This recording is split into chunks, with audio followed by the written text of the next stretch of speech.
नमस्कार, आप देख रहे हैं सत्य हिंदी का शाम 6 बजे का बुलेटिन और मैं हूं आपके साथ Kriti Singh.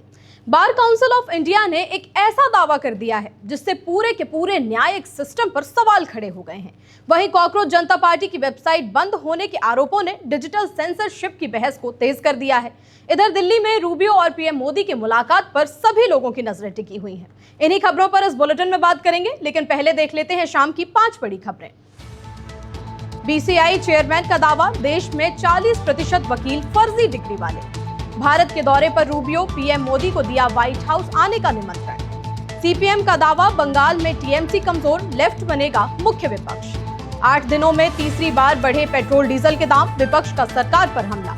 Social media accounts के बाद अब कॉकरोच जनता पार्टी की वेबसाइट भी बंद।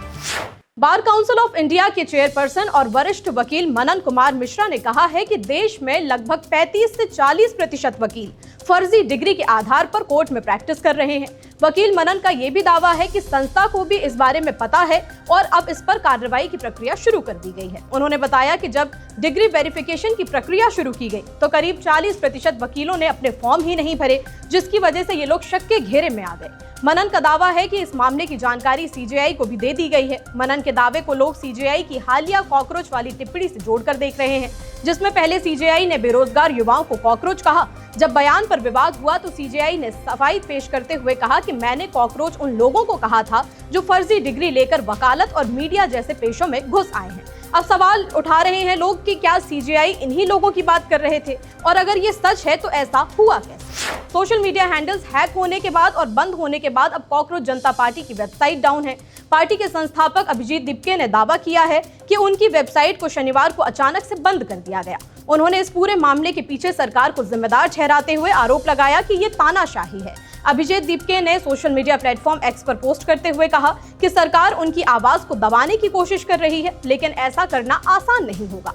उन्होंने दावा किया कि उनकी वेबसाइट से करीब 10 लाख लोग जुड़े हुए थे और इनमें से 6 लाख लोगों ने शिक्षा मंत्री धर्मेंद्र प्रधान के इस्तीफे की मांग वाली याचिका पर साइन भी किया था।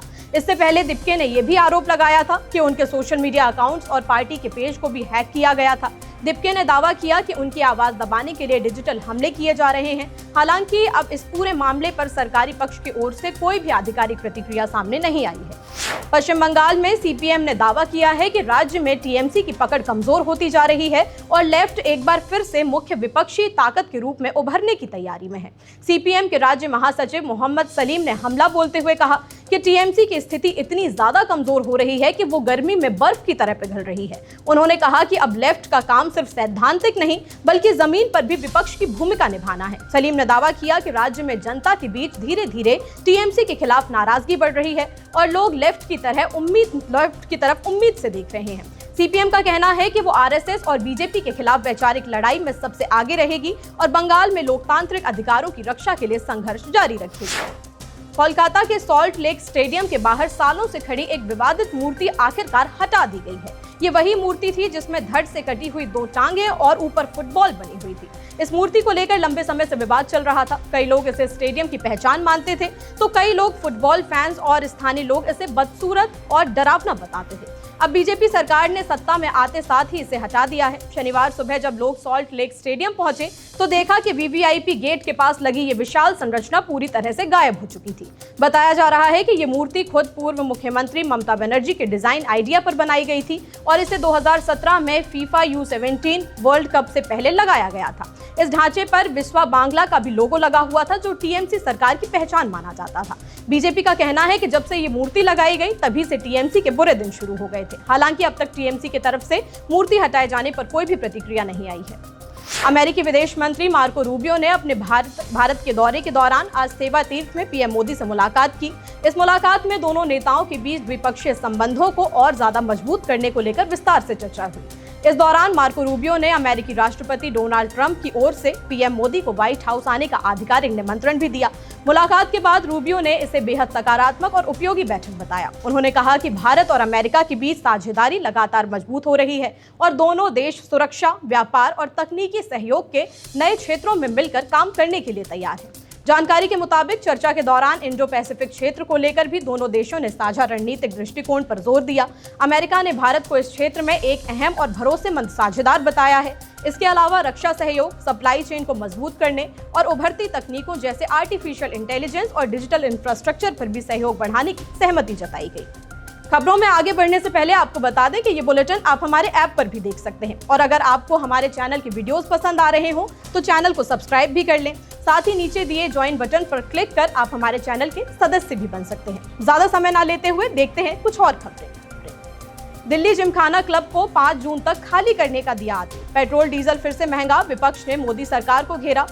नीट विवाद पर राहुल गांधी ने पीड़ित परिवार से की बात। अमेरिका में नया ग्रीन कार्ड प्रस्ताव, टेंशन में भारतीय प्रवासी। दिल्ली के लुटियंस इलाके में स्थित ऐतिहासिक दिल्ली जिमखाना क्लब को केंद्र सरकार ने 5 जून तक खाली करने का आदेश दे दिया है। ये आदेश लैंड एंड डेवलपमेंट ऑफिस की तरफ से जारी किया गया है। सरकार का कहना है कि 27 एकड़ की ये जमीन देश की सुरक्षा और डिफेंस से जुड़े ढांचे को मजबूत करने के लिए जरूरी है। इसी वजह से इस बेहद अहम और संवेदनशील इलाके में स्थित जमीन को वापस लेने का फैसला किया गया है। क्लब को भेजे गए पत्र में साफ कहा गया है कि ये जमीन अब सार्वजनिक हित और रणनीतिक जरूरतों के लिए उपयोग में लाई जाएगी। ये जमीन लुटियंस दिल्ली के उस क्षेत्र में है जहां पर प्रधानमंत्री आवास और कई अहम सरकारी संस्थान मौजूद हैं। इसी वजह से इसे सुरक्षा की दृष्टि से बहुत जरूरी माना जाता है। सरकार ने कहा है कि अगर तय समय पर जमीन खाली नहीं की गई तो कानूनी कार्रवाई की जाएगी और प्रशासन खुद कब्जा ले लेगा। 8 दिनों में 3 बार पेट्रोल और डीजल के दाम बढ़ने को लेकर विपक्ष ने मोदी सरकार को घेर लिया है। कांग्रेस ने एक्स पर लिखा कि महंगाई मैन मोदी ने पेट्रोल डीजल पर 9 दिन में फिर से 5 रुपए बढ़ा दिए। आज फिर पेट्रोल 94 पैसे और डीजल 95 पैसे महंगा कर दिया गया। कांग्रेस का कहना है कि मोदी को बस तेल कंपनियों के फायदे की चिंता है। एक तरफ जहां दुनिया भर की सरकारें अपनी जनता को राहत दे रही हैं, मोदी सरकार जनता को ही लूटने में लगी हुई है। कभी तो जनता के भले के बारे में सोच लीजिए, कब तक पूंजीपतियों का फायदा कराते रहोगे। आरजेडी नेता तेजस्वी यादव ने भी एक्स पर लिखा कि नफरत का कारोबार, भाषणबाजी, रील्स और एंटरटेनमेंट के लिए जिसे चुना गया था वो फुल एंटरटेनमेंट मिलता रहेगा। नौकरी, गरीबी, महंगाई, बेरोजगारी की बजाय इनका फोकस संवैधानिक संस्थाओं के दुरुपयोग, हिंदू मुस्लिम, मंदिर मस्जिद पर ही बना रहेगा। टीएमसी सांसद साकेत गोखले ने कहा कि हमें प्रधानमंत्री और मंत्रियों को कैमरे के सामने किफायती नीतियों का तमाशा करने की जरूरत नहीं है। हमें ऐसी सरकार चाहिए जो अर्थव्यवस्था चलाने के लिए बुनियादी सिद्धांतों की समझ रखती हो और जिसका ध्यान शासन पर हो, पीआर स्टंट पर नहीं। उत्तर प्रदेश सरकार के पूर्व कैबिनेट मंत्री और समाजवादी पार्टी के वरिष्ठ नेता आजम खान को अदालत से एक और बड़ा झटका लगा है। रामपुर की एमपी एमएलए कोर्ट ने 2 पैन कार्ड मामले में आजम खान की सजा बढ़ाकर अब 10 साल कर दी है। वहीं उनके बेटे अब्दुल्ला आजम खान की 7 साल की सजा को बरकरार रखा गया है। इसके साथ ही दोनों पर जुर्माने की राशि भी बढ़ा दी गई है, जिसमें आजम खान पर 5 लाख और अब्दुल्ला पर 3.5 लाख रुपए का जुर्माना लगाया गया है। ये पूरा मामला फर्जी दस्तावेजों और 2 अलग अलग पैन कार्ड बनवाने के आरोपों से जुड़ा हुआ है। कोर्ट ने पहले नवंबर 2025 में दोनों को 7-7 साल की सजा सुनाई थी, लेकिन इसके बाद अभियोजन पक्ष ने सजा बढ़ाने की मांग की थी। इसी अपील पर सुनवाई के बाद शनिवार को कोर्ट ने अपना अहम फैसला सुनाया और आजम खान की सजा बढ़ा दी गई। कांग्रेस नेता राहुल गांधी ने राजस्थान के सीकर जिले के छात्र प्रदीप मेघवाल के पिता से फोन पर बातचीत की। मीडिया रिपोर्ट्स के मुताबिक नीट परीक्षा रद्द होने के बाद प्रदीप मेघवाल ने आत्महत्या कर ली थी। राहुल गांधी ने दुख जताते हुए कहा कि पीड़ित परिवार को हर संभव मदद दी जाएगी। कांग्रेस के आधिकारिक एक्स हैंडल पर फोन पर हुई बातचीत का वीडियो भी जारी किया गया है। परिवार का कहना है कि नीट पेपर लीक होने के बाद परीक्षा रद्द होने से छात्र प्रदीप बहुत ज्यादा निराश था, इसलिए उसने आत्महत्या कर ली। परिवार ने राहुल गांधी को बताया कि उन पर 11 लाख रुपए का कर्ज है, जो बच्चों की पढ़ाई के लिए लिया गया था। कांग्रेस ने एक्स हैंडल पर लिखा कि पीड़ित परिवार की मांग है कि पेपर लीक करने वालों को सख्त सजा मिले और उन्हें न्याय मिले। कांग्रेस ने कहा कि कांग्रेस पार्टी पीड़ित परिवारों के साथ मजबूती से खड़ी हुई है। हम परिवार को न्याय दिलाएंगे और इस गलती के लिए शिक्षा मंत्री धर्मेंद्र प्रधान को तुरंत इस्तीफा दे देना चाहिए। अमेरिका के नए सख्त प्रस्ताव के तहत अब भारतीय पेशेवरों को ग्रीन कार्ड के लिए अमेरिका छोड़कर वापस अपने देश लौटना पड़ सकता है। उन्हें अपने देश वापस लौटकर ही इस पूरी इमिग्रेशन प्रोसेस को पूरा करना होगा। अब तक लोग अमेरिका में रहकर ही अपने वीजा को ग्रीन कार्ड में बदलवा लेते थे। इस नए नियम के लागू होने से सालों से वहां रह रहे पेशेवर सबसे ज्यादा प्रभावित हो जाएंगे।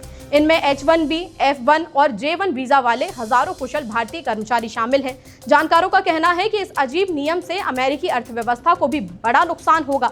कई वैज्ञानिकों, इंजीनियरों और स्टार्टअप संस्थापकों को अब अपना काम बीच में ही छोड़ना पड़ सकता है। भारत के लोगों के लिए ग्रीन कार्ड का इंतजार पहले से ही 10 साल से ज्यादा लंबा है। इसके अलावा हाल के दिनों में बायोमेट्रिक जांच और ऑनलाइन गतिविधियों की निगरानी भी बहुत सख्त कर दी गई है। इस तरह के कठोर कदमों से वहां रह रहे कुशल भारतीय युवाओं में भारी नाराजगी देखी जा रही है। फिलहाल 6 बजे के बुलेटिन में इतना ही। रात 8 बजे हम फिर से हाजिर होंगे ताजा खबरों के साथ। तब तक के लिए नमस्कार।